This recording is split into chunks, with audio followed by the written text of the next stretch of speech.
I knew that would happen. And you're in my face, O'Hara. I'm in your future. The Karate Kid's Pat Morita returns as O'Hara. Then, inside traders make a killing in the markets. Expect trouble? Always. Spencer for hire.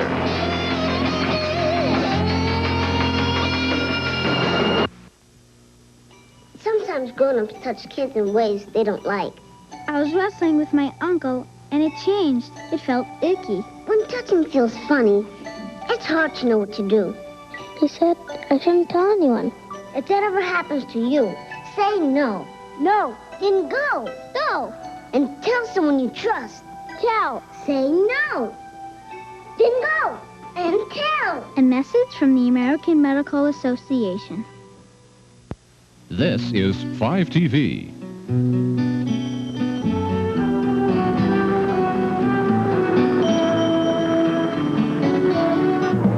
From ABC News, World News Saturday, here's Kathleen Sullivan.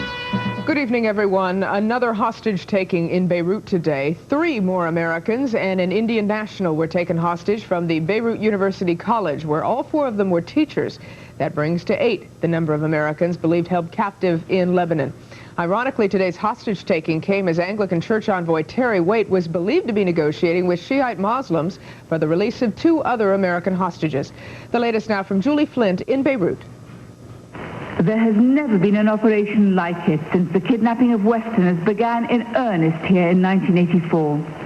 4 men wearing police uniforms and driving a police jeep drove onto the campus of Beirut University College after dark and told security guards they were to provide extra protection for foreigners, following the abduction of 5 in just 12 days. Foreign professors were asked to assemble on the ground floor of their apartment building, and 3 Americans and an Indian who has lived in America did just that. 2 resident professors, Alan Steen, Mass Media, and Meltishmar Singh, Finance, and 2 visiting professors, Jesse Turner, Idaho University, Mathematics, and Robert Paul Hill, New York University, Business Studies. The kidnappers loaded them aboard their jeep and drove them away, bringing to 8 the number of Americans now missing in West Beirut. The last American male at the American University of Beirut pulled out 2 months ago, and most of those kidnapped tonight maintained a very low profile, unknown even to the rest of the American community here. The wives of the kidnapped men are unable to talk tonight, but Jean Sutherland, whose husband Tom has been in the hands of the Islamic Jihad since June 1985, says that, like her, they will be just hanging in. Everything is sort of gone out of control, I think, but it does look as though everyone is being picked up. To Jean Sutherland and to many others, it looks today as if the situation has gone out of control, in her words, as if all Westerners are being picked up. Julie Flint, ABC News, Beirut. Meanwhile, here in Washington, the State Department says no terrorist group has yet claimed responsibility for today's kidnapping and that at this point no demands have been made. President Reagan's reaction to today's events is described as one of concern. One frustrated Reagan administration official reacted by saying, "We have always warned people to stay out of that area." More now from Rick Indiford. President Reagan, who left for Camp David yesterday, received word from National Security Advisor Frank Carlucci of the latest hostage-taking. And at the White House, an official said, "We hold these gunmen responsible for the safety of the hostages and call for their immediate release." Today's hostages join the 5 other Americans now being held captive in Lebanon: Terry Anderson, Joseph Scipio, Frank Reed, Thomas Sutherland, and Edward Tracy. Earlier this week, one name, that of William Buckley, was taken off the list by Vice President Bush, who confirmed after months of speculation that Buckley had been murdered by his captors. Ironically, hopes had risen this week within the U.S. government that the latest mission of British church envoy Terry Waite to Beirut might result in the release of at least 2 of the American hostages, Terry Anderson and Thomas Sutherland. U.S. helicopters have been standing by in Cyprus to assist in their possible evacuation. But also this week, and following the kidnapping of 2 West Germans in Beirut, the State Department issued yet another warning to the several hundred Americans living in Lebanon to get out. We advise U.S. citizens against travel to Lebanon, that we've encouraged those who are there to leave, and that we consider all of Lebanon to be unsafe for Americans in this difficult time. Beyond those calls for Americans to leave, one Mideast expert says the U.S. has few policy options to deal with the hostage-taking. Taking hostages has become good commerce, and the American arms trade with Iran that involved the release of hostages has certainly upped the ante. U.S. officials are very discouraged over today's turn of events. Instead of Americans being released, more have been taken hostage. And because of the current Iranian arms deal Contra scandal, it's unlikely that the one party that might be able to help, the Iranians, will be willing to do so. Rick Endefirth, ABC News, the State Department. Former American hostage David Jacobson, who was freed late last year, expressed anger and outrage today over the hostage-taking. Jacobson said he was surprised that the four men were still in Beirut and stunned that the college would allow Americans to remain there. Senate Minority Leader Robert Dole today urged the immediate closing of the U.S. diplomatic mission in Lebanon and said all Americans still in Lebanon should now return home. Dole said Americans have become, quote, sitting ducks for every lunatic political faction roaming the streets, end quote. West Germany tonight is also facing a hostage crisis. Terrorists in Beirut have taken 2 West Germans captive in the past week. They're threatening to execute one of the hostages unless the Bonn government releases a Lebanese terrorist wanted in the United States for hijacking TWA Flight 847. All of this on the eve of West Germany's national elections. Steve Shepard now with that story from Frankfurt. With 2 German hostages still being held in Lebanon, a special German government committee met again this morning to deal with the ongoing crisis. Sources indicate the government has not yet decided what to do with Mohammed Ali Hamadi, the jailed terrorist suspect whose arrest brought about the hostage-taking. German public opinion is divided. Some prominent terrorism experts think the government must do whatever is necessary to free the German hostages. I'm actually arguing for letting this Lebanese terrorist in Germany, let him go in order to free the German hostages. But most Germans seem to take the position of government executive Hans Schleyer, whose industrialist father, Hans Martin Schleyer, was murdered by German terrorists 10 years ago when the government here refused to negotiate. The federal government must not be blackmailed. It must not give in to the demands of terrorists. So far, the crisis has had no measurable effect on Germany's national elections, which take place tomorrow. Chancellor Helmut Kohl wound up his campaign efforts with a rally in Dusseldorf last night, while his main opponent, Social Democrat Johannes Rau, worked friendly crowds in Frankfurt. Almost every poll says that Kohl's conservative, strongly pro-NATO government will win easily. But if the hostage crisis doesn't seem to have hurt Chancellor Kohl's chances, it remains a serious problem the German government is going to have to deal with, no matter who wins tomorrow. Steve Shepard, ABC News, Frankfurt.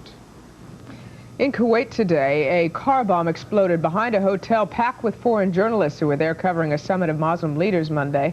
Security officials blamed the attack on pro-Iranian extremists. There were no reports of casualties. World News Saturday, brought to you by AT&T. And they received a better offer. How much? $100,000. $100,000? You're kidding. And they want a response by noon. This meeting is taking place in different cities around the country. What makes it possible is AT&T Alliance teleconferencing service. What's incredible is it sounds like it's taking place in the same room. It's too risky. Let's be smart. Raise it by 20, but no higher. I agree. Set up your own phone meeting with a touch-tone phone. 0700-456-1000. Good night, folks. Cadillac Eldorado for 1987. It takes your driving pleasure very seriously. A fuel-injected V8, a four-wheel independent suspension, and the luxury of Cadillac comfort in the form of fine leathers with technology for today, and at your option, rich American walnut. Eldorado inspires confidence, as does its no longer warranty. Eldorado, the driving spirit of Cadillac. Cumming, Georgia today was the site of a massive civil rights march, the biggest the South has seen in decades. Thousands of civil rights demonstrators went to protest racial intolerance and were confronted by angry whites. The details from Rebecca Chase. Would be the biggest civil rights march the South had seen since the 60s. But no one had anticipated just how big it would be. at least 10,000 strong. Because of the violence of last weekend, 1,700 National Guardsmen had been called out, as well as another 1,000 law enforcement officers to help keep the peace. The Guard formed a human chain around the marchers, although that did not stop the verbal battle. Who's paying for their staff protection today from the river? Hey, I'm gonna move right next door to you, ain't the house? I mean the trailer. Let's go home, you nigger lover. Even before the march began, there were more than a dozen arrests, mostly for carrying concealed weapons. And a noted white supremacist was also arrested after leading a counter-march to the courthouse. This is the beginning of the white civil rights movement in this country. The marchers filled 175 buses and more than 100 cars.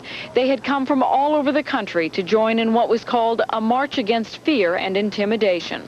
I hope it'll show that America is a country of brotherhood and it's a country of diversity. This is unity at its best. Even though the sign said "Welcome to Forsyth County," mostly what the marchers found was hate and resentment. You're on the wrong side of the line, Joe! I just don't see that they have a right to come out here and march and take over this town like this. This is a white community. Yeah. Atlanta is, that's mostly what it is, it's niggers. Let them stay in Atlanta. This is a white community. We want it to stay white. For several days now, local residents have been told by the county sheriff that the whole world will be watching them today and to act accordingly. There was no major outbreak of violence as police did not hesitate to arrest unruly spectators. There was some rock throwing and one woman was injured. It may have taken the largest show of force in Georgia's history, but in fact the march, for the most part, was peaceful. Rebecca Chase, ABC News, Forsyth County, Georgia. Here in Washington today, U.S. trade negotiators sat down to avert what could become a trade war. The U.S. is set to take its first step in imposing protectionist measures against foreign goods, a move which could start a tit-for-tat game of taxation. Lark McCarthy has details. As U.S. and European negotiators sat down for talks, U.S. Trade Representative Clayton Yiter expressed cautious hopes for a last-minute deal. We've got all the key issues on the table, but we're still a long way from solution. After 6 hours of talks, there was no agreement. The United States is now set to impose tariffs of 200% starting next Friday on some gourmet European foods, including cheeses, endive, gin, cognac, brandy, and inexpensive white wine. Prices would more than double. French cognac would jump from $18 a bottle to $38, and a pound of cheese would go from about $5 to $12. The European Community, or Common Market, has threatened to strike back with heavy tariffs on U.S. corn feed and some rice. Congress joins the battle next month when work begins on a trade bill. Our trading partners must be convinced that we are ready to retaliate if they fail to play fair. The Europeans argue they need to restrict U.S. farm imports because of huge surpluses, 17 million tons of grain, so much that the common market will begin giving food away to the poor. But the Reagan administration is facing a record trade deficit. Today's meeting tried and failed to find a solution to the U.S. complaint that $400 million worth of U.S. grain sales were blocked when Spain joined the European Economic Community last year and imposed much higher tariffs. The U.S. Trade Representative's office says it's still hoping a solution is possible, but no further talks are scheduled. Barring a new offer from the Europeans, a trade war now seems certain. Lark McCarthy, ABC News, Washington. On the radio today, President Reagan gave his Saturday listeners a preview of Tuesday's State of the Union address. The president said he will make a strong pitch to increase spending on his missile defense program, and he said he'll reassert his commitment to the Nicaraguan Contras. The president's commitment to the Contras got some backing today from ultra-conservative Senator Jesse Helms. Helms said he believes President Reagan's main objective in the Iran arms deal was to secure additional funds for the Contras. The senior senator from North Carolina said, quote, "To show you how right-wing I am, I'd like to get some more of the Ayatollah's money for the freedom fighters," end quote. Tonight, the CIA is denying reports that Director William Casey will leave the hospital as early as next week and then submit his resignation. Casey has been hospitalized since December 18th after undergoing brain surgery for a malignant tumor. The CIA says Casey will remain in the hospital through January for radiation treatments.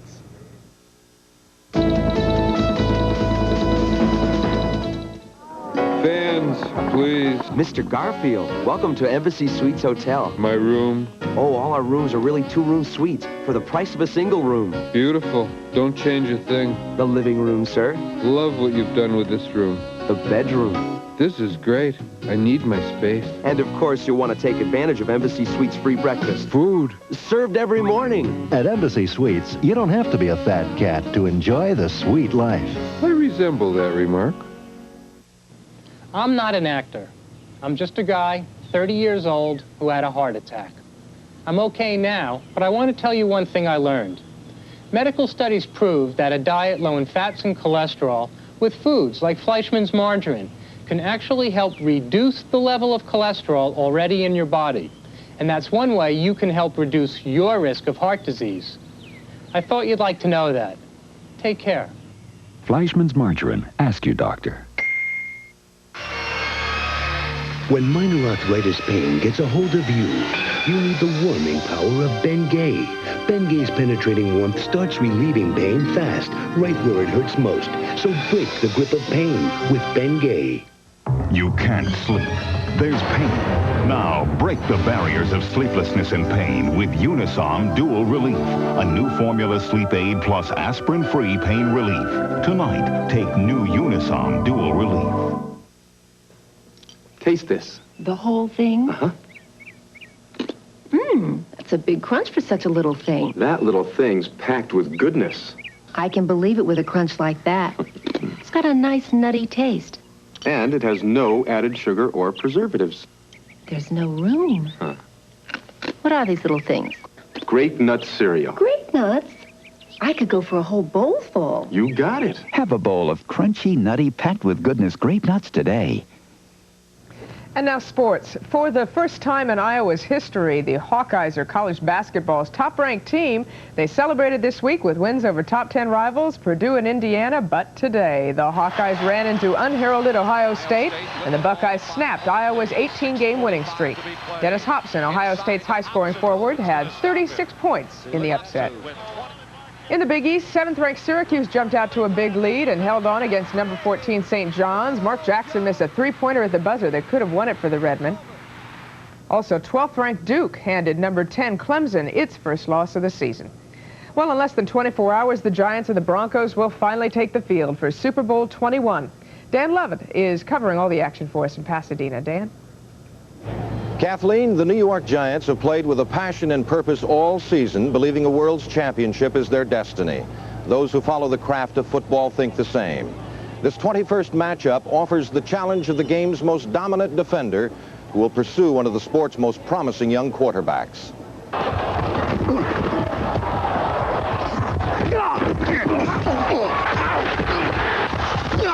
He is the premier player of his time, perhaps of any other, and now ready to play the game of his life. Hey, baby, let's go out there like a bunch of crazy dogs and have some fun. Lawrence Taylor, with 20.5 sacks, is the NFL's most valuable player.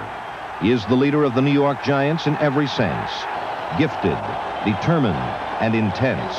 Many feel he is the very best to ever play in the violent world of professional football. 30 years ago, they said the very same thing about a Giant linebacker named Sam Huff. What do you do that for, 88? You do that one more time, 88, I'm going to sock you one. Now, don't do that. There was no Super Bowl then. It was a different brand of game, but equally intense. As a rookie, Huff was part of the Giants' last World Championship in 1956. In the season since, Lawrence Taylor and the modern-day Giants have been chasing those ghosts of the past, the legends of another era. Back in the days of Sam Huff, you know, them guys, did y'all still have leather helmets? You're able to do things, though. I mean, like really? clothesline a guy around the head with head legal. slaps and even chop blocks and all even tackling by the nose guard was legal in our day, and I mean it was lethal. Anytime you hit a quarterback from the blind side and you get him a real good shot and everybody's hooping and hollering, believe me, he's going to be wondering where you coming from for the rest of the day. Son, I got to do better than this. I mean, I love to meet him back there. It's a lot of fun. This is the man he intends to have a good time with Sunday. Quarterback John Elway of Denver, who seems to always find a way to win with the game in the balance. Young in experience, his teammates believe in him, and he has finally answered his critics' expectations. I think that the expectations are not only to get us here, but to win it, and to do it every year. I like our chances with a guy like Elway.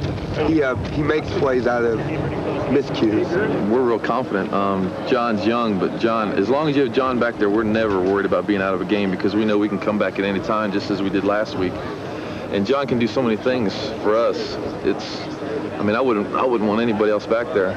But Lawrence Taylor plans to be back there, along with George Martin, Harry Carson, and the entire core of perhaps the greatest Giant defense ever. Well, they can bring it. I mean, they're a great defense, but the great thing about it is we get a chance to go out and prove everybody wrong, and we're looking forward to that.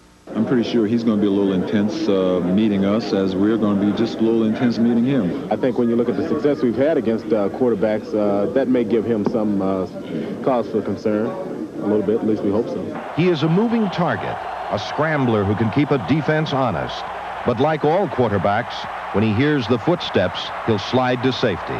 You can't hit him if he slides, and you think he's like a sissy when he slides. But I'm not talking about John Elway, but I'm talking about all quarterbacks. Yeah. You feel, hey, that's a cheap way out. If you're gonna run, hey, take your punishment like a man. You know, we feel we can play with them. We know we're going to have to play our best football game and execute and be patient, but you know, we're looking forward to the challenge.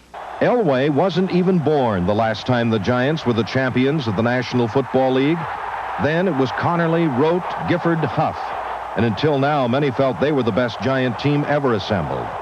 They took the title by devastating the Chicago Bears 47-7. The names were different then, but the results could be the same tomorrow. Somebody says, you know, compare the 56 Giants with this team. I said, well, you can't really do that. You know, they said, well, give us a comparison. I said, well, until they beat Denver by 40 points, like we beat Chicago Bears, we're going to claim we were the best. Oh, okay. All right. I go with that. I go with that.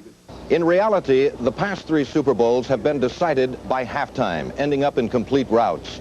Lawrence Taylor and the New York Giants seem quite intent on continuing that tradition. Kathleen?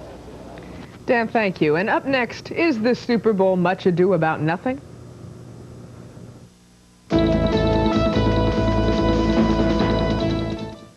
Here's the difference between wet air fresheners and Dry Breezes air and fabric deodorizer. Wet air fresheners aren't meant for fabric. Dry Breezes is dry. Its luxurious fragrance freshens the air without wet fallout on fabric and furniture. Dry Breezes, freshness without wetness.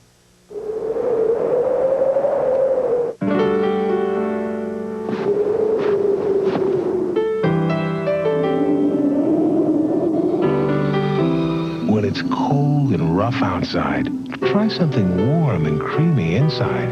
Cream of wheat hot cereal and instant mix and eat. Their smooth texture always lets the flavor come through. 2 great ways to come in from the cold.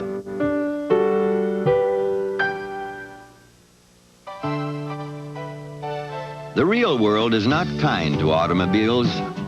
Mud, rocks, potholes, and traffic all take their toll. It calls for a car of enduring design with the V6 power to move it. A car as classic as natural fiber clothing, comfortable as a favorite pair of loafers. A car that can survive the real world beautifully. Regal by Buick. Where better really matters.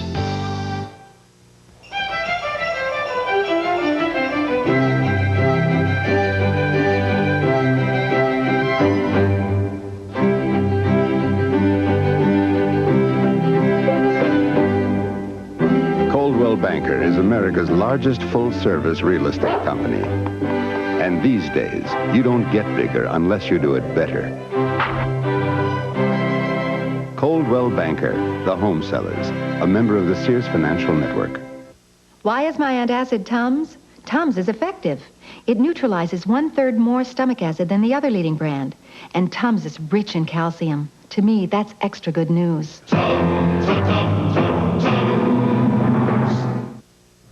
It is the most watched annual event in this country, a typically American combination of sport and spectacle that we know as the Super Bowl. We know what all the fuss is about, but how will future generations explain it? Jim Wooten is in Pasadena. In 1,000 years, historians may note that a moment of some cultural significance took place right here late in the 20th century. But what in the world will they make of it? We'll get this demo, we'll get them, and they're dead. Thousands and thousands gathered here from all across the country, though these were the only New York Jets in town, for what seemed to involve large amounts of money happily exchanged for quaint costumes worn while performing exotic rituals. Here we go, Giants! Here we go! 1, 2, 3, 6! How much are you willing to pay for a ticket? 6-pack of beer and a couple $100. And much, much more than that to watch a sporting event not necessarily memorable. Who played in the Super Bowl 2 years ago? 2 years ago, you had, I'm sorry. I'd guess Denver. say Oakland, beat, Nevertheless, thousands of reporters were on hand. Super Bowl 21, I'll have a live report. And advertisers paid more than $1 million a minute to appear on such broadcasts, viewed by hundreds of millions around the world, vicarious participants in these amazing moments. It's a national hype. You know, everybody in town wanted to go. Why? Just to say they'd been there. The Super Bowl would be a great event if they could just call off the game. But essentially, it is a genuinely artificial moment, a contrived reality, which is precisely the right stuff for the kind of society we seem to have become. And it's always had the right name to go with it, which, by the way, was suggested 20 years ago by a team owner whose daughter called her little pile of silly putty a super ball. Of such stuff is cultural history made. But what will they make of that 1,000 years from now? Jim Wooten, ABC News, Pasadena. And by the way, 2 years ago, the San Francisco 49ers beat the Miami Dolphins. And we'll be back with more in a moment. Wait till you see the changes we're making at Howard Johnson. This is Howard Johnson? This is Howard Johnson? Is detta verkligen Howard Johnson? This is Howard Johnson? If you haven't stayed with us recently, you may be in for a surprise. This is Howard Johnson. We're changing our rooms, our furnishings, and there's a new attention to service. This is Howard Johnson. This is Howard Johnson. Cholesterol has natural enemies. Deep-sea cold water fish contain oil with omega-3 that recent studies indicate helps control high serum cholesterol. Because your diet may not contain enough of these fish, Squibb introduces Protocol, a dietary supplement of fish oil rich in omega-3, captured in a sealed gel cap. So eat a low-fat diet, exercise, and take Protocol, a natural enemy of cholesterol. Sunday on Business World. Competition in the computer market. IBM's top dog position is being threatened. And the falling dollar, it could spark a return to inflation. Sunday. And now recapping our top story this evening. Gunmen disguised as police officers kidnapped 3 Americans and an Indian national today from the campus of Beirut University College, where all 4 of them were teachers. The new hostages are math instructor Jesse Turner, business teacher Robert Polhill, Methalashwar Singh, chairman of business studies, and journalism professor Alan Steen. No one has yet claimed responsibility. No demands have been made. The Reagan administration is demanding the immediate release of all 4 captives. And that's our report for this Saturday night. Britt Hume will have more news later on the Weekend Report. I'm Kathleen Sullivan for all of us here at ABC News. Have a good evening. From Washington, this has been World News Saturday. Tomorrow, watch World News Sunday. At the dinner hour, join Sam Donaldson for a complete look at the day's top stories. And Dan Lovett will have the latest sports news. ABC News, uniquely qualified to bring you the world. World News Saturday is a presentation of ABC News.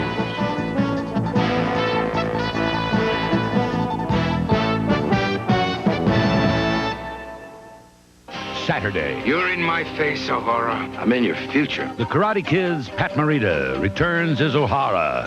Then inside traders make a killing in the market. Spencer, trouble? Always. Spencer for hire right after O'Hara. Tonight. Are you finished, Dad? Yeah. So's this shirt.